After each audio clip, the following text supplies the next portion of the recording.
Hello students, आज हम next topic करेंगे। अभी हमने पोटेंशियोमीटर स्टार्ट कर रखा है और पोटेंशियोमीटर की जो एप्लीकेशंस हैं वो हम डिस्कस कर रहे हैं। लास्ट वीडियो में हमने पोटेंशियोमीटर की एक एप्लीकेशन डिस्कस की थी कि कैसे पोटेंशियोमीटर से हम किसी अननोन सेल का ईएमएफ मेजर करते हैं, प्रेडिक्ट करते हैं। ठीक है, और इसको हम ये भी कह सकते हैं कि कैसे हम, जो पहली एप्लीकेशन आपकी, कैसे हम पोटेंशियल डिफरेंस को मेजर करते हैं यूजिंग पोटेंशियोमीटर। तो पोटेंशियोमीटर की 3 एप्लीकेशन है। पहली एप्लीकेशन क्या है आपकी? To measure potential difference, to measure potential difference या टू मेजर ईएमएफ या ईएमएफ ऑफ ए सेल। किसी अननोन सेल का ईएमएफ कैसे मेजर करते हैं या पोटेंशियल डिफरेंस कैसे मेजर करते हैं। ठीक है, दूसरी एप्लीकेशन आपकी है to compare the EMF, to compare EMF of two cell, compare EMF of two cells, दो सेल का ईएमएफ कंपेयर करेंगे। थर्ड एप्लीकेशन आपकी क्या कहती है? To determine the internal resistance, to determine या to calculate, to determine internal resistance of a cell, internal resistance of a cell, ये 3 इसकी एप्लीकेशन है। एग्जाम में तीनों में से क्वेश्चन पूछे जाते हैं, काफी इंपॉर्टेंट है। ठीक है, तो पहली एप्लीकेशन हमने कर ली, कैसे ईएमएफ को मेजर करेंगे। अभी हम करेंगे सेकंड एप्लीकेशन। तो सेकंड एप्लीकेशन क्या कहती है कि कैसे दो सेल के ईएमएफ को कंपेयर करते हैं। ठीक है, तो पहले मैं इसका इलेक्ट्रिक सर्किट डायग्राम बनाऊंगा। इलेक्ट्रिक सर्किट डायग्राम में ये हमारा पोटेंशियोमीटर कुछ ऐसा होता है। ये आपका है पोटेंशियोमीटर में जो बैटरी लगी है या सेल लगा है, ये पोटेंशियोमीटर का वायर है जिसकी लेंथ जनरली 4 मीटर की होती है। 4 मीटर से ज्यादा भी हो सकती है, कम भी हो सकती है, ऐसा कोई फिक्स नहीं होता कि कितनी लेनी है आपको। ये पोटेंशियोमीटर का वायर है AB, ये AB वायर है, ये बैटरी लगी इसमें। तो ये बैटरी इसमें क्या करती है? करंट सप्लाई करती है। ठीक है, मान लो इसमें कितना करंट फ्लो कर रहा है, इसमें I करंट फ्लो कर रहा है यहाँ पे। अब अपने पास 2 सेल हैं, एक सेल ये है आपके पास और ये इसका इंटरनल रेजिस्टेंस है कुछ, इसका ईएमएफ है। मान लो इसका जो ईएमएफ है वो E1 है, इसकी जो इंटरनल रेजिस्टेंस है उसको मैं R1 मान लेता हूँ। और आपके पास कितने सेल हैं? 2 सेल हैं आपके पास। ये आपका दूसरा सेल है। इस ऐसे ही इसका जो ईएमएफ है इसको मैं E2 मान लेता हूँ, इसकी इंटरनल रेजिस्टेंस को मैं R2 ले लेता हूँ। ठीक है, अब इन दोनों सेल के जो पॉजिटिव टर्मिनल हैं वो इस पॉइंट से, जो पॉजिटिव टर्मिनल से जुड़ा हुआ है, इसको इससे जोड़ रखा है ऐसे। ठीक है, इनको ऐसे जोड़ दिया। अब यहाँ पे क्या करना है? अपने पास एक गैल्वेनोमीटर है, एक गैल्वेनोमीटर है आपके पास। गैल्वेनोमीटर के साथ एक जॉकी अटैच्ड है। क्या अटैच्ड है? जॉकी। इस जॉकी को गैल्वेनोमीटर से जोड़ रखा है। ठीक है, अब क्या करना है आपको? यहाँ पे 2 वे की लगानी है, एक की लगानी है ताकि हम बारी बारी दोनों सेल का कनेक्शन कर सकूं। तो यहाँ पे 2 वे की लगानी है आपको यहाँ पे। ठीक है, ये 2 वे की लगा रखी है यहाँ पे भाई। अब एक बार मैं इसको आपस में जोड़ सकता हूँ तो ये आपका सर्किट से बाहर हो जाएगा। अगर इसको मिला दूंगा तो ये पहले वाला सेल आपका सर्किट से बाहर हो जाएगा। ठीक है, अब देखो, सबसे पहले मैं क्या करूंगा, ये मान लो आपका ये पॉइंट A तो हमारा वहां हो गया, ये पॉइंट आपका A हो गया, ये B हो गया, इसको मैं C मान लेता हूं, इसको मैं D मान लेता हूं। ठीक है, तो ये इसको 1 2 3 मान लो, इसको 1 2 3 मान लेते हैं, इसको 1 मान लेता हूं, इसको 2 मान लेता हूं इस पॉइंट को, और इसको 3 मान लेता हूं। ठीक है, तो सबसे पहले क्या करेंगे हम सबसे पहले 1 और 2 को आपस में कनेक्ट करेंगे। ठीक है, तो कनेक्ट पॉइंट 1 एंड 2, कनेक्ट 1 को 2 से जोड़ेंगे। तो ये सर्किट आपका, ये मतलब सेल आपका सर्किट में आ गया और ये सर्किट से हो गया बाहर। तो क्या करेंगे? इसको इससे जोड़ के ये कनेक्शन कर दिया मैंने इन दोनों का। ठीक है, अब ये जॉकी को स्लाइड करवाएंगे इसके ऊपर, और कहाँ पे रोकना है इसको? जहां पे गैल्वेनोमीटर में डिफ्लेक्शन 0 आ जाए। जहां गैल्वेनोमीटर में डिफ्लेक्शन 0 आ गया, मान लो कि भाई यहाँ पे गैल्वेनोमीटर में डिफ्लेक्शन आ गया 0, ये पॉइंट हो गया, यहाँ पे आपने जॉकी लगाई और ये आपका आ गया डिफ्लेक्शन पॉइंट या नल पॉइंट। अब इसमें करंट कितना है? 0। तो ये आपका A, ये आपका B, इसको मैं C मान लेता हूँ। ठीक है, और ये आपका पॉइंट हो गया 1। ठीक है, और इस पॉइंट को मैं D मान लेता हूँ, D। ठीक है, तो ए और डी का तो सेम पोटेंशियल है ही, तो अगर इसमें करंट नहीं है, अगर ये आपका नल पॉइंट है, ये आपका नो डिफ्लेक्शन पॉइंट है, तो इसमें अगर करंट नहीं है तो जो पोटेंशियल सी का है वही पोटेंशियल आपका पॉइंट 1 का है। ठीक है, तो अगर इसमें करंट नहीं है, मतलब जो पोटेंशियल यहाँ का है वही पोटेंशियल कहाँ का है, सी का है। ठीक है, तो जो पोटेंशियल डिफरेंस इन दोनों पॉइंट के बीच में है वही पोटेंशियल डिफरेंस इन दोनों के बीच में है। ठीक है, अब इन दोनों के बीच में, डी के बीच में और 1 के बीच में पोटेंशियल डिफरेंस कितना है भाई? अब इसमें कोई करंट नहीं है, इसमें कोई करंट नहीं है। अगर इसमें करंट नहीं है, अगर किसी सेल में से करंट नहीं है, अगर किसी सेल में से करंट नहीं है, तो जो उसका ईएमएफ होता है वही उसका पोटेंशियल डिफरेंस होता है, वही उसका टर्मिनल पोटेंशियल डिफरेंस होता है। तो यहां से यहां कोई करंट नहीं है, तो मैं ये कह सकता हूं जो टर्मिनल पोटेंशियल डिफरेंस है इस सेल का वो किसके बराबर है, इसके ईएमएफ के बराबर है। और ये पोटेंशियल डिफरेंस किसके बराबर है, इस पोटेंशियल डिफरेंस के बराबर है। अब यहां मेरे पास एक इसमें स्केल लगी होती है, स्केल से क्या कर लूंगा मैं, ये लेंथ मेजर कर लूंगा। मान लो लेंथ आपकी कितनी आ गई, L1 आ गई। ये लेंथ अगर आपकी L1 है, ठीक है, तो अब मेरे को इसका क्या पता है, मेरे को इसका पोटेंशियल ग्रेडियंट पता है, पोटेंशियल ग्रेडियंट। तो फाई मान लो क्या है, इसका पोटेंशियल ग्रेडियंट है। यहाँ पोटेंशियल ग्रेडियंट हमने लास्ट वीडियो में बात की थी, potential drop across the wire of potentiometer. यहां से यहां तक कितना पोटेंशियल डिक्रीज हुआ और उसको डिवाइड कर दो इस वायर की लेंथ से, तो ये होता है potential drop, potential difference per unit length of wire. इसको बोलते हैं पोटेंशियल ग्रेडियंट। ठीक है, तो पोटेंशियल ग्रेडियंट आपने निकाल रखा है, पोटेंशियल ग्रेडियंट आपने, आपको पता है, आपने इसको निकाल रखा है। ठीक है, फाई, तो ये जो ईएमएफ है, इसका जो ईएमएफ है किसके बराबर हो जाएगा, फाई इंटू L1 के बराबर हो जाएगा। ठीक है भाई, इन दोनों पॉइंट के बीच में कितना पोटेंशियल डिफरेंस है, पोटेंशियल ग्रेडियंट इनटू ये लेंथ, तो ये तो हो गया इन दोनों के बीच का पोटेंशियल डिफरेंस। और इन दोनों के बीच में कितना पोटेंशियल डिफरेंस है, जो इस सेल का टर्मिनल पोटेंशियल डिफरेंस है। और सेल का टर्मिनल पोटेंशियल डिफरेंस किसके बराबर होता है, ईएमएफ के बराबर होता है। अगर उस सेल में कोई करंट नहीं है तो इसमें कोई करंट नहीं है, तो इसका पोटेंशियल डिफरेंस किसके बराबर हो गया, इसके ईएमएफ के बराबर हो गया। तो ईएमएफ किसके बराबर हो गया, इस पोटेंशियल डिफरेंस के बराबर हो गया। तो ये आ गया हमारी पहली इक्वेशन। ठीक है, दिस इज इक्वेशन नंबर 1। अब देखो यहां पे अब क्या करेंगे, इस की को ओपन कर देंगे और 2 और 3 के बीच में कनेक्शन कर देंगे। 2 और 3 के बीच में कनेक्शन किया, फिर आपको क्या करना पड़ेगा, दोबारा से आपको डिफ्लेक्शन पॉइंट को ढूंढना पड़ेगा, नो डिफ्लेक्शन पॉइंट को ढूंढना पड़ेगा और जॉकी को इसके ऊपर स्लाइड करना पड़ेगा। इसको स्लाइड करेंगे और फिर मान लो आपका deflection point, no deflection point आपका आ गया और ये डिस्टेंस मान लो आपकी कितनी आ गई, अब की बार L2 आ गई। कितनी डिस्टेंस आ गई, L2 आ गई। तो अब देखो, अब ये सर्किट में नहीं है, अब आपका ये सेल सर्किट में है, तो नो डिफ्लेक्शन पॉइंट का मतलब है कि इसमें कोई करंट नहीं है। तो अब की बार वही पहले वाले सेम स्टेप, इसमें जो ईएमएफ होगा, इसका ईएमएफ किसके बराबर आ जाएगा, पोटेंशियल ग्रेडियंट इनटू L2। ये मान लेते हैं इक्वेशन आपकी सेकंड है। ठीक है, तो अब क्या करना है, हमें इन दोनों के ईएमएफ को कंपेयर करना है, हमें E1 और E2 को कंपेयर करना है। तो इसको इससे डिवाइड कर देंगे, तो E1 upon E2, E1 upon E2 किसके बराबर आ जाएगा, 5 से 5 कैंसिल हो जाएगा, L1 अपॉन L2 के बराबर आ जाएगा। L1 अपॉन L2 आप निकाल सकते हो, कहां से निकालेंगे, यहाँ पे स्केल लगी है, स्केल से मेजर कर लेंगे L1 कितना था और L2 कितना है। तो इस तरीके से हम क्या करते हैं, दो सेल के ईएमएफ को कंपेयर करते हैं यूजिंग पोटेंशियोमीटर। ठीक है, तो ये आपकी है सेकंड एप्लीकेशन। अब हम बात करने वाले हैं थर्ड एप्लीकेशन की। थर्ड एप्लीकेशन पोटेंशियोमीटर की क्या कहती है, देखो। तीसरी एप्लीकेशन आपकी ये थी कि हम इस पोटेंशियोमीटर से क्या कर सकते हैं, किसी सेल की इंटरनल रेजिस्टेंस को डिटरमाइन कर सकते हैं। किसी सेल की इंटरनल रेजिस्टेंस हमें नहीं पता है, तो उसकी इंटरनल रेजिस्टेंस का पता लगा सकते हैं। तो कैसे लगाएंगे, देखो ये आपका सेल है, इसका ईएमएफ E1 है, इसका इंटरनल रेजिस्टेंस R1 है, ये बैटरी लगी है जिसका ईएमएफ E है। ठीक है, जो बैटरी यहाँ लगी आपकी पोटेंशियोमीटर में, इसका ईएमएफ मान लो E है। अब यहाँ क्या करेंगे, हम एक गैल्वेनोमीटर लगा है आपका, यहाँ पे गैल्वेनोमीटर को इससे जोड़ दिया और यहाँ पे हमने एक जॉकी लगा दी और जॉकी को पोटेंशियोमीटर के वायर पे स्लाइड करवाया और कहाँ पे रोक दिया, जहाँ पे क्या आ गया, नल पॉइंट आ गया, नो डिफ्लेक्शन पॉइंट आ गया।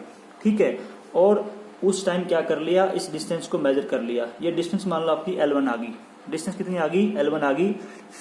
अब अगर फाई इसका पोटेंशियल ग्रेडियंट है, फाई क्या है, पोटेंशियल ग्रेडियंट है, तो ए और सी के बीच में जो पोटेंशियल डिफरेंस होगा, अगर फाई आपका पोटेंशियल ग्रेडियंट है तो ए और सी के बीच में जो पोटेंशियल डिफरेंस है वो कितना होगा, फाई इंटू L1। और ये पोटेंशियल डिफरेंस, अगर इसमें कोई करंट नहीं है, अगर इसमें कोई करंट नहीं है तो ये पोटेंशियल डिफरेंस किसके बराबर होगा, इसके ईएमएफ के बराबर होगा। तो यहां से क्या आ जाएगा, ये इसके ईएमएफ के बराबर आ गया। ठीक है, ये हमारी होगी इक्वेशन नंबर 1। ये इक्वेशन नंबर 1 होगी। अब क्या करना है, देखो इस एप्लीकेशन में क्या मॉडिफिकेशन करना है आपको। इसके अंदर यहाँ पे इसके साथ एक रजिस्टर लगा दो नॉन रेजिस्टेंस का। ऐसा रजिस्टर लगा दो जिसकी रेजिस्टेंस आपको पता हो। तो यहाँ नॉन रेजिस्टेंस का रजिस्टर लगा दिया इस सेल के पैरेलल में।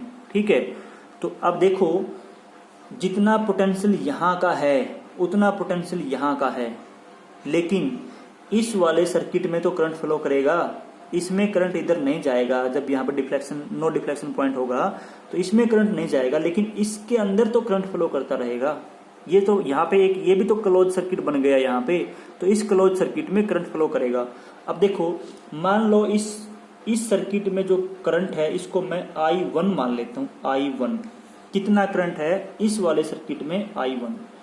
अब आप इसका I1 निकाल लो। अब आप सिर्फ इस छोटे वाले सर्किट को देखो, बाकी भूल जाओ। इस सर्किट में 2 रजिस्टर लगे हैं, एक R और एक R1। दोनों रजिस्टर किस में है, सीरीज में है, तो दोनों का इक्विवेलेंट कितना हो जाएगा, small r1 plus capital R। ठीक है, तो मेरे को I1 निकालना है, तो I1 कैसे निकालूंगा, using Ohm's law, E1 upon small r1 plus capital R। ये मेरा आ गया I1। ठीक है, तो ये मेरा I1 आ गया। अब मेरे को क्या करना है, ये पॉइंट A मान लिया, ये B मान लिया, C मान लिया, इस पॉइंट को मैं D मान लेता हूं और इस पॉइंट को मैं E मान लेता हूं, E। अब मेरे को पोटेंशियल डिफरेंस निकालना है VD और VE के बीच में। पोटेंशियल डिफरेंस मान लो VD और माइनस VE, ये जो पोटेंशियल डिफरेंस है D और E के बीच में, इसको मैंने V मान लिया, V। तो V is the potential difference between D and V। तो ये इन दोनों के बीच में जो पोटेंशियल डिफरेंस होता है उसको हम क्या बोलते हैं, इस सेल का टर्मिनल पोटेंशियल डिफरेंस। जो इस पॉइंट और इस पॉइंट के बीच में पोटेंशियल डिफरेंस है वो क्या है, इस सेल का टर्मिनल पोटेंशियल डिफरेंस है। और टर्मिनल पोटेंशियल डिफरेंस में और सेल के ईएमएफ में क्या रिलेशन होता है। अगर सेल आपका करंट सप्लाई कर रहा है, यहाँ पे तो यही सेल करंट सप्लाई कर रहा है ना, इसमें जो करंट है छोटे वाले सर्किट में किसका करंट है, इसी सेल का तो करंट है। तो अगर सेल आपका करंट सप्लाई कर रहा है तो टर्मिनल पोटेंशियल डिफरेंस सेल का ईएमएफ E1 यहाँ पे कितना है, E1 है, माइनस कितना करंट सप्लाई कर रहा है I1 और इसकी इंटरनल रेजिस्टेंस इनटू R1। ये रिलेशन होता है ईएमएफ में और टर्मिनल पोटेंशियल डिफरेंस में जब सेल आपका करंट सप्लाई करता है तब। ठीक है, तो यहां से हमारा V आ गया इसके बराबर।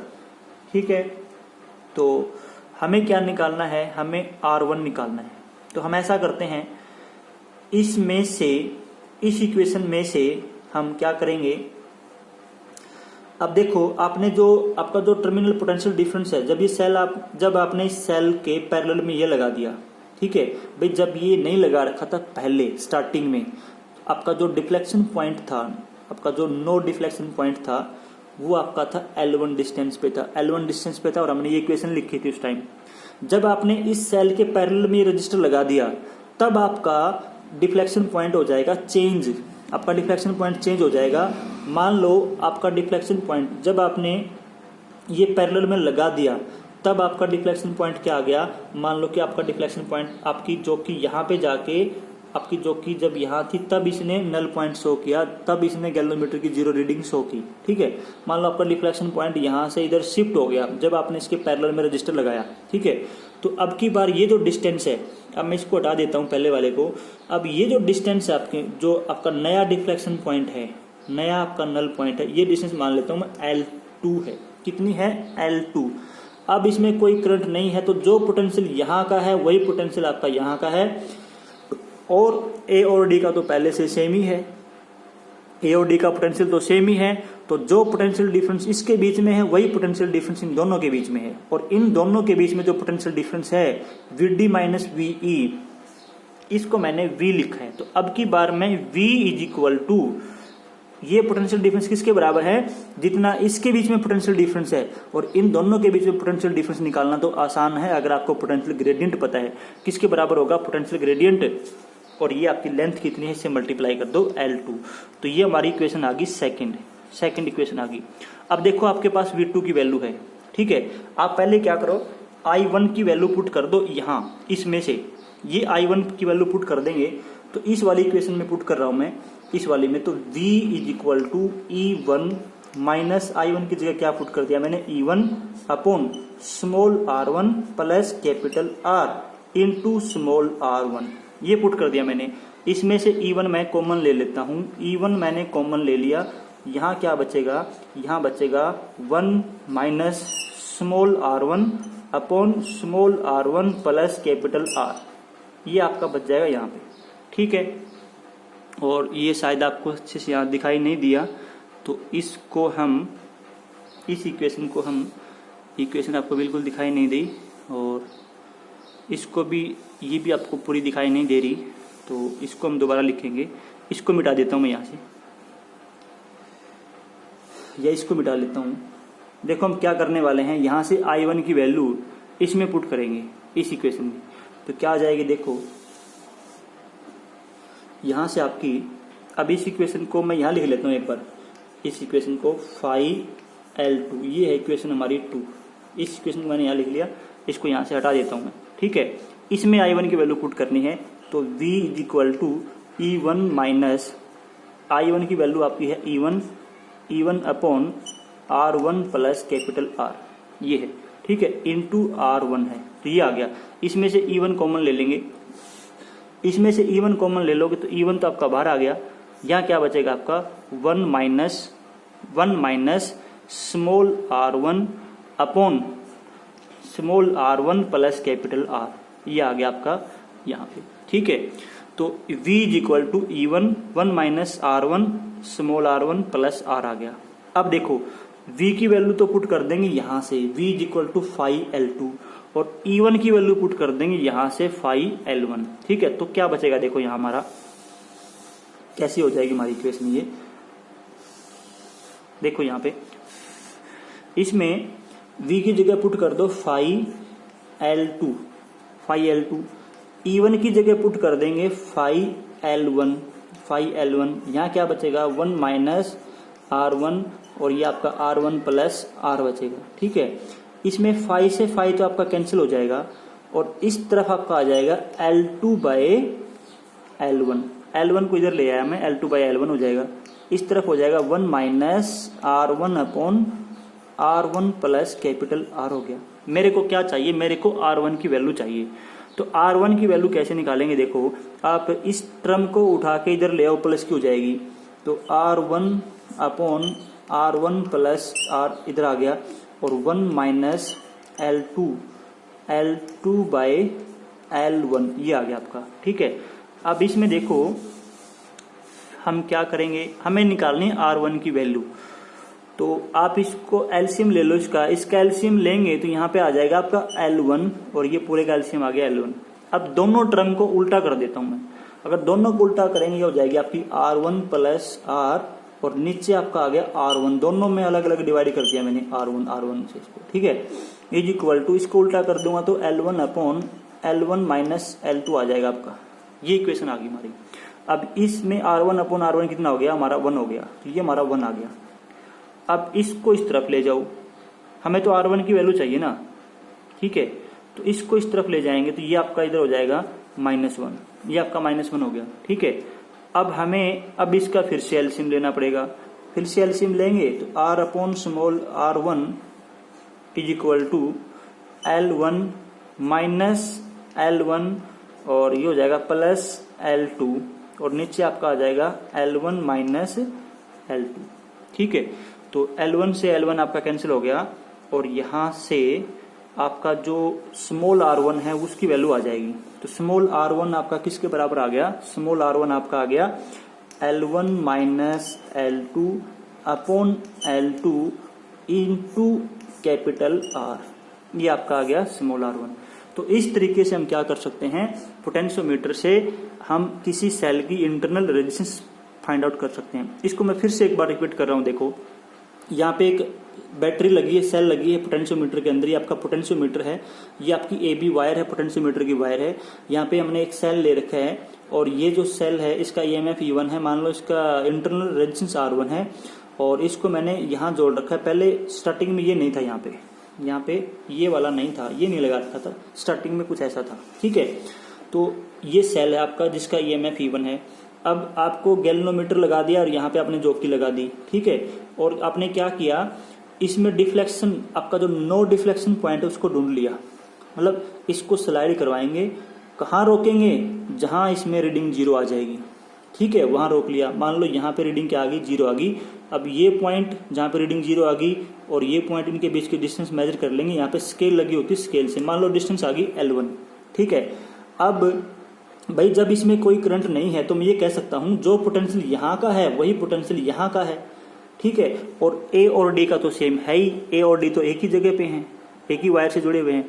तो जो डिफरेंस इन दोनों पॉइंट के बीच में है पोटेंशियल का, वही डिफरेंस है इन दोनों के बीच में, ठीक है। अब इन दोनों के बीच में डिफरेंस कितना है पोटेंशियल का, भाई इन दोनों के बीच में पोटेंशियल का डिफरेंस को हम बोलते हैं टर्मिनल पोटेंशियल डिफरेंस। अब टर्मिनल पोटेंशियल डिफरेंस कितना है सेल का, किसी भी सेल का टर्मिनल पोटेंशियल डिफरेंस उसके EMF के बराबर ही होता है अगर उसमें से कोई करंट पास ना हो रहा हो तो। अब इसमें से कोई करंट पास नहीं हो रहा, भाई गैल्वेनोमीटर की रीडिंग 0 है, गैल्वेनोमीटर ये तो बता रहा है कि इसमें कोई करंट नहीं है। तो अगर इसमें कोई करंट नहीं है तो जो इसका EMF है वही इसका टर्मिनल पोटेंशियल डिफरेंस है। तो यहां से क्या इक्वेशन आ गई थी हमारी, इसका EMF किसके बराबर आ गया था, इसके पोटेंशियल डिफरेंस के बराबर आ गया था। तो यहाँ का पोटेंशियल डिफरेंस किसके बराबर है, जितना इन दोनों के बीच में पोटेंशियल डिफरेंस है। और दोनों का पोटेंशियल डिफरेंस कितना है, A और C का, इनका पोटेंशियल ग्रेडियंट इनटू ये जो लेंथ है। ये इक्वेशन आ गई थी हमारी इक्वेशन नंबर 1, ठीक है। फिर हमने क्या किया, फिर हमने इसके पैरेलल में एक रजिस्टर लगा दिया नॉन रेजिस्टेंस का, नॉन मतलब हमें R की वैल्यू पता है, ठीक है। अब इसके लगाने से इसमें कुछ करंट फ्लो करेगा, ये करंट आपका I1 आ गया, I1 की वैल्यू हमने यहाँ पर निकाल ली। तो I1 हमारी आ गई, इसमें निकाल लेंगे सर्किट में I1 और फिर दोबारा से इसका डिफ्लेक्शन पॉइंट देखेंगे और डिफ्लेक्शन पॉइंट मान लिया किस पे आ गया, L2 पे आ गया। फिर से हम क्या करेंगे, इन दोनों के बीच का पोटेंशियल डिफरेंस किसके बराबर आ गया भाई, और इन दोनों के बीच का पोटेंशियल डिफरेंस। अब इन दोनों के बीच का पोटेंशियल डिफरेंस कैसे निकालेंगे, ये मान लेता हूँ VD माइनस VE, दोनों का पोटेंशियल डिफरेंस मान लो V के बराबर। तो V किसके बराबर आ जाएगा आपका, ये आपका E1 माइनस I1 R1 के बराबर आएगा। I1 की वैल्यू आपने निकाल रखी, यहाँ पुट कर